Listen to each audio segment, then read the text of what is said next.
Welcome back, guys, to another episode of the Mindtrip. Appreciate you tuning in this week. So, on today's episode, I want to talk about sales scripts and just how important mastering the sales script is to mastering the sale. As you can see, we're on location again this week. No cool studio. We're in Belfast, Northern Ireland. So, if the lighting's a bit off, trust me, it's the middle of the daytime here. It's gray as fuck outside. I ain't got studio lights. We're working with what we're working with. So, thank you for watching. Sales scripts are so important, so key to being able to close a sale. Okay. It doesn't matter if you've got the gift of the gab, it doesn't matter if you've got all the confidence in the world, like we've talked about in previous episodes. If you don't have a script and you don't have a structure to stick to, you're never going to be as lethal a closer as somebody who is sticking to a structure, sticking to a well-rehearsed script, and knows exactly what they're going to say when they're going to say it. Just this week, I took my clients through a sales call review process. So we looked at a closer's sales, his sales calls, when he was closing, when he wasn't closing, and not one of my clients. We were reviewing somebody else's closer, and I actually had my clients review the script with me, and I was very, very happily surprised that they were able to diagnose a lot of the issues. So clearly they're well trained, well coached, which for me was a very proud moment. This guy clearly wasn't using a script. He's clearly got sales experience. He's clearly a good guy, likable person, but there wasn't an actual script that was being followed. It certainly wasn't my script anyway. We were missing huge key points of the script, which just eradicated any ability to close. Okay.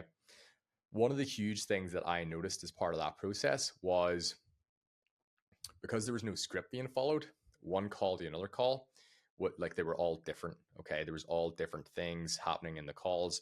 There was different conversations going on. There just wasn't that structure. It also cost him the ability to try and upsell somebody into a higher tier product than what they'd inquired on. So he was kind of on the back foot already. He was, looking at their application form, just being like, right, okay, well, this guy said he's not interested in this, or this guy said he can't afford this or whatever. And because there was no real structure or process for an upsell or to deliver more value, the lost revenue in that was just absolutely enormous. Okay. So I just really want to hammer home how important a script actually is. Not having a script is going to just kill you, because whilst we talked before in previous episodes about how important confidence is, how important, knowing what you're going to say, when you're going to say it, all these different things, right? You can take a poor salesperson and give them a really dialed in script. And whilst they might not be a great salesperson, they might not be overly confident, they might not be this, they might not be that, they're going to close a higher proportion of sales whenever they stick to that script word for word than whenever they try to do their own thing or they go off script. The same goes for someone who's ultra confident, ultra great at sales, right? If they just try to go off script, you'll always see this happen with great salespeople as well. They'll start on a script, and then over time, they'll think they know better and they go off script. And that once excellent salesperson becomes very cocky, very arrogant. And then the next thing they do, they go off script, they start doing their own thing. And you start to notice that their close rate starts to dip. It might only dip by X number of percent, where it doesn't become a huge red flag or a huge issue right away. But over time, it just starts to dip and dip and dip. And the reason for that is because they're no longer following the script. If that guy who's already an excellent salesperson was actually to stick to the script, they're going to have a much, much higher close rate over time. So I'm going to run you through today just some of the really key elements of a script and why you should have them in. I'm not going to give you my script, okay? I only give my scripts out to paying clients because it's so valuable. But I'm going to give you the framework of my script so you can go away and write your own, okay? Because even that framework is going to 10x your conversion rate, in my opinion, if you follow it, okay? So for me, you have to look at the opening of your script, okay? So there has to be an opening, right? Like a good story, there has to be a beginning, a middle, and an end. Okay, so when you're first opening with your script, it's pretty much a no-brainer.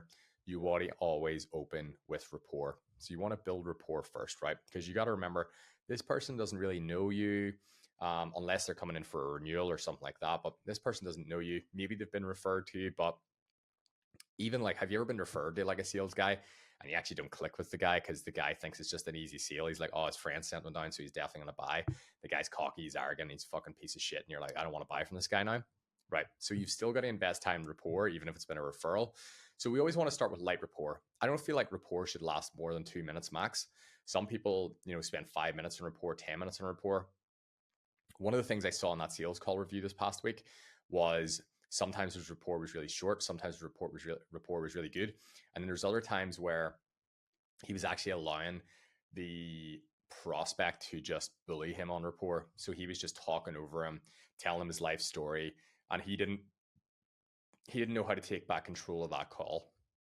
So when you're talking about rapport, I still remember like Jordan Belfort saying this at the seminar I went to see him when I was like 21 years old, and it was so true.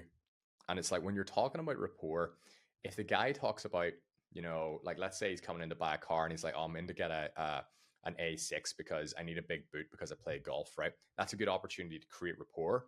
So you say, okay, oh, you play golf? I play golf too, right? Cool. Then you move on. You don't want to go down this rabbit hole where it's like, oh, you play golf? I play golf too. Where do you play? Oh, I play here. What's your handicap? Oh, my handicap's this. And now you're 5-10 minutes of just talking about fucking golf, right? That's not rapport building. That's just bullshit. Okay. So, you can talk, oh, I play golf too. Cool. Like, let's move on, right? Because they're here to buy something, you're here to sell something. That's the whole purpose of the rapport building, is just to find some kind of common ground. Have a quick laugh with someone where they're like, oh, okay, it's an icebreaker, right? We've broken the ice. Okay, now everyone's cool. Now we're going to move on. All right.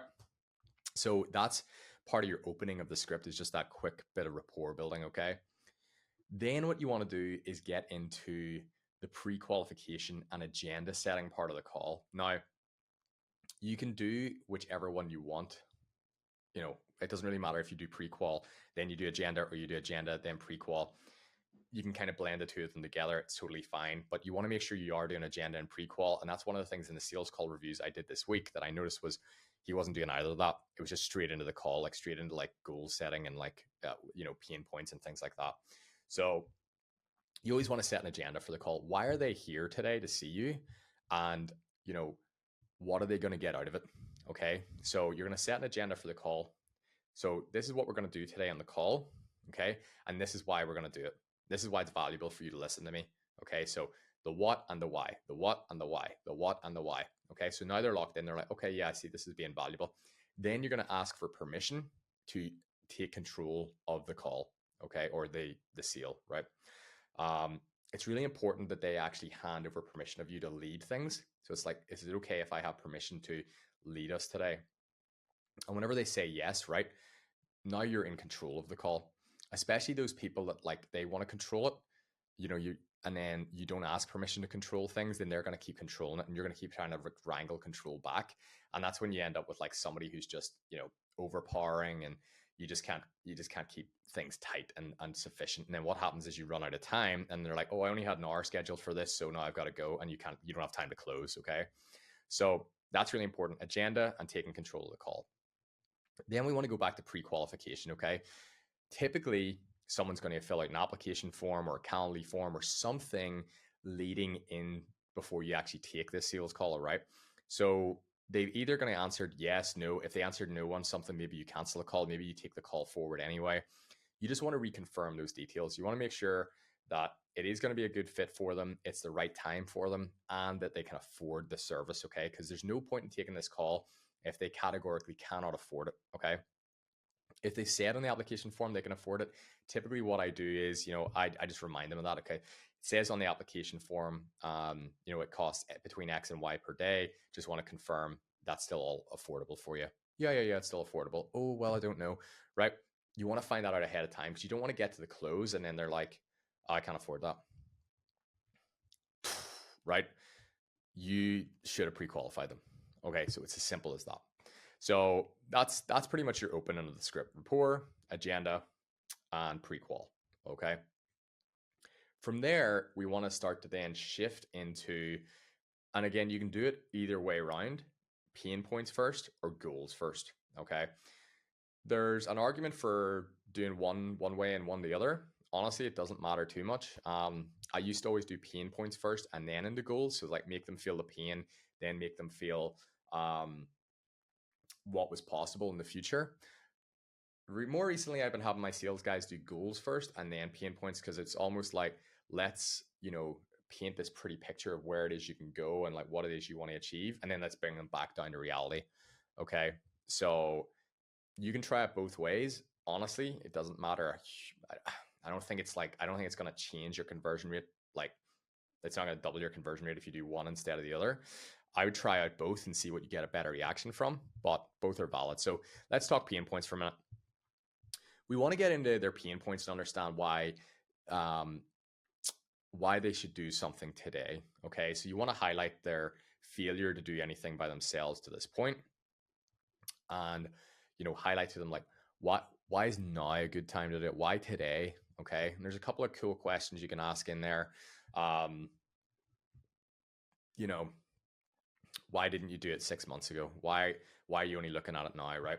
And then you can sort of highlight, well, when's the best time to plant a tree? If it wasn't 6 months ago, it's today, right? Okay, so now we're locking them into making a decision today. Like, are you going to go another 6 months without making this decision? Then we want to get into your pain points. Okay, so it's not just the pain points, right? The pain points are important, but it's what's behind the pain points. Like, why are they actually in pain? What have they done to try and fix it themselves? What have they failed at trying to fix it? Why is it important for them to fix it now? Who else does this actually affect on like a personal level? Like, is this pain point also affecting their family life? Is it affecting their relationships? Is it affecting their children's life? Is it affecting their work life? What else is it affecting, right?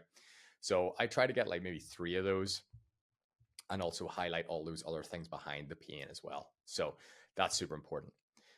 Then onto your goals. Okay, so now we want to set goals. Like, I always try to paint a pretty picture of like, if me and you were sitting together on a park bench having a coffee in 12 months time, like, what's 3 things that you'd want to say? Like, wow, Stephen, I can't believe we achieved those together over the next 12 months, right? And then they start to paint a picture of like what it is they actually want. Now, a lot of people do this real basic. Like, let's say you're selling a fitness product and they're like, oh, well, in 12 months time, I want to, have a 6-pack, right? They're like, oh, cool, a 6-pack. You'd look great with a 6-pack, right? That's shit, right? Why do you want a 6-pack? What would a 6-pack do for you? Chances are guys want a 6-pack because they want to fuck hotter girls, right? So that is the actual reason why. It's like, I don't want a 6-pack because I want a 6-pack. I want a 6-pack because I want to fuck hotter women. Like, if hot women find dad bods attractive and big bellies attractive, do you think he'd be wanting a 6-pack? No, he'd be wanting a big belly or fucking dad bod, right? He wants the 6-pack because it leads to sex with women. Okay. In the same way that a woman might want bigger glutes because she wants to attract more men. Okay. That's typically your fitness product type things there. It's generally vanity. It's fair, unless it's like somebody older, like you might get a man in his 40s, he has young children. He's like, well, I want to I want to be able to chase my kids around the living room, around the park. You might be able to highlight there, oh, you've got a young daughter. I'm sure you want to walk her down the aisle someday, right? That's what plays on like an older person's mind versus a younger person's mind. So you have to really get into that psychology of like, not just like what the goal is, but why is the goal important to them and who does it affect? Okay, so that's really, really key, really, really vital.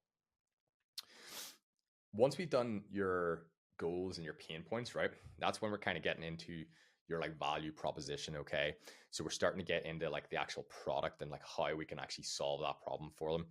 What I used to do, I now do it before the sales call. I have them come to the sales call with it already done. But I typically would have done like some kind of like traffic light process around different areas of, if I'm selling a business product, for example, different areas of their business that they're feeling at, what they're doing well at, and things like that. Because that's going to allow me to then tie in my value proposition as to like, I can help you with those different areas. Okay. So doing some kind of like traffic light session with them around areas that they're feeling, I think is very important too, before you actually lead into the pitch, because we really need to understand what's important for them to move forward. Okay. So from there, that's when we kind of want to like weave our way through different areas before we get into the pitch. One thing that I really like to do is what I call a pre-close. Okay. So I want to actually assess where we're at to date and try and find the objection handling up front. So I want to understand what do I need to overcome before I even make my pitch. Because if you make your pitch and you do your close, then they can give you all the objection handles, right? And then you've got to like weave your way through them and try and save the deal. Whereas if you actually address them up front and you say, right, okay, well, on a scale of 1 to 10, like where are you in your decision making process? Like 10 being like, this program's perfect for me, and 1 being, Stephen, shoot yourself in the head, I never want to speak to you ever again. Like, where would you put yourself in the scale? And they're always going to put themselves like a 7 or an 8. That's going to like lead you then to query more. Well, like, what's the difference between the 7 and 8 and the 10, right? That then allows you to be like, okay, these are the things that you have an issue with that we can now resolve before I even pitch you and before you even know the price. Pre-closing those ahead of time is going to make your pitch way easier, because I've done a video, I've done a reel on this recently, right? If you can eliminate all the other objections, then the only objection left is price, because that's the only piece of information they don't have. Okay, so you want to make sure that this person has every single piece of information before the close, because then when you go for the close, they don't have to think about it. They don't have to do this. They don't have to do that. Okay, so that's really, really, really vital that you do that up front. Now we want to get into the pitch, but before the pitch, I would sort of always ask like 2 final questions. Like, why do you want to work with me? Okay. And why would you make a good client for us? Okay. So that also almost gets them to sell themselves into you and into your program. So it's like, they're now pitching you as to why you should even take them on. Your program should be at a level that it's so good that they feel privileged to even be invited to join. Okay. And if your program's not that good, then you need to go and work on your program. Okay. If you're just selling something that's like they don't really care whether they can join it or not. Like, if you reject them, they're not going to go and cry about it. Then yeah, you need to work on it more. Like, you want to feel like if you're rejecting them from joining, that like they're going to be like begging you to join. Okay. So that helps with that process. Now we want to pitch them. Okay. We want to pitch them, make sure they know all the ins and outs of the product, how we're going to be able to help them. We want to relay to their pain points, to their goals, their traffic light system, absolutely everything there in terms of like, how does what we do solve your problem? And if it doesn't, then you don't pitch them. Like, if you've gotten to this stage of the call and you're like, oh, we can't actually help you, you should be upfront and honest about that. But if you genuinely believe you can help them, then you should pitch them. Okay. Now you've pitched them. I'm not going to get into pitch, because pitch is so specific to absolutely everybody. I talked about pitches before. Everyone's product's different. Everybody's selling something different. So I'm not going to teach you how to pitch today, but you're going to get into your pitch. And then you always want to go for the close. Okay. So you want to get into your payment options. Typically for me, you want to just go highest ticket product first and do an assumptive close. Okay. So yeah, so the program's, 20 grand, and this is how it works, and blah, blah, blah, blah, blah. Happy enough to go ahead with that today. I need to stop talking. Then they're going to come back to you and be like, ooh, 20 grand, like 20, I didn't really have 20 grand budgeted, blah, blah, blah, blah, blah. And that's when you want to go down to next. Okay, cool. Well, what cash in hand do you have today? Like, what's the most that you could afford to put down right now? And then they might say, well, I've probably got about 8 grand. Okay, cool. Well, I'll take 8 grand today, and then we'll put the rest into a payment plan for you over the next 12 months. Does that suit you? And I'm like, yeah, okay, yeah, I can make that work. Right. And that's how you get the deal done. Okay. Typically what people tend to fuck up on here is, they might say, oh yeah, my program's 20 grand, but like, if you want to do a payment plan, I can split it up into 12 equal payments of this, this, this, and this. Which, what do you think about that? And they're like, well, I don't want either of those options, right? Because that's not what they thought in their head it was going to be. So that's why it's way better to just go, what's the most you can pay right now, and custom payment plan the rest. Okay. If you are going to do this or this, then you have to do it with an alternative close. So you have to do like, okay, so it's 20 grand up front, or you can put 5 grand down today with 11 monthly payments of X. Which one of those do you want? Right? That's your alternative close. Like, which one of these do you want? Right? You can't just go, oh yeah, it's 20 grand, or you could maybe do it this, or if you can't afford that, we can do this, or I also have this other option, which is cheaper, blah, blah, blah, blah, blah. And then just sort of linger on it. You're giving them too many options. Tell them what they need and tell them what they can have. That's the quickest way to get that closed. So that's kind of like my framework for the script. Okay, it works. I've got clients that are destroying things with this, right? Like, their sales process is killing it because of the script, right?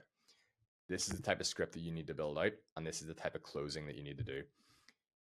You'll notice that after that, I'm not talking about like follow-ups. I'm not talking about objection handling, because for me, with my script, the objection handling is already done. It's done, right? Like there's nothing else to really handle at this stage. We should have already handled all the objections before we even pitched them, before they even knew the price, right? The only objection handling we got to do now is like, how do we create a payment plan that works for this guy? Okay. If there's now an objection thrown up out of nowhere, that means the pre-close hasn't been done successfully. Okay. We haven't already handled the objections. All right. We don't do a lot of follow-ups because I tend to find that, like, for me, like less than 5% of the people that don't close in the call ever come back and close later, like on a follow-up. So it's almost a waste of time. Like it's something that, yeah, you want to throw up like a follow-up email or whatever. But like my sales guys are so busy with like the next call and the next call and the next call that they don't even have time to like follow up. Like people that don't close in the call generally don't come back and close. So the follow-up, sure, like send a follow-up email, maybe try them once or twice on the phone. But generally, for me, like if they didn't close in the call, just move on to the next person. There's other people out there. You should have a full diary. Some people say that the magic's in the follow-up and shit like that. I genuinely don't believe that. I believe if you don't get somebody closed on the call, they're probably not closing. You haven't built the value. People go away, they start to think, especially if it's a high ticket product, they start to really think over like what can I do with that money instead, and it just becomes like a complete waste of time for them. So that's my opinion on that, and that's really what I've got for you today, guys. So the script, super important. You got to nail your script. I've went over all the framework there. Please go back if you haven't been taking notes, watch this again, create a script around that framework, around your product, and I guarantee you it's gonna 10x your conversions. All right. So thanks for tuning in, guys. See you on the next one.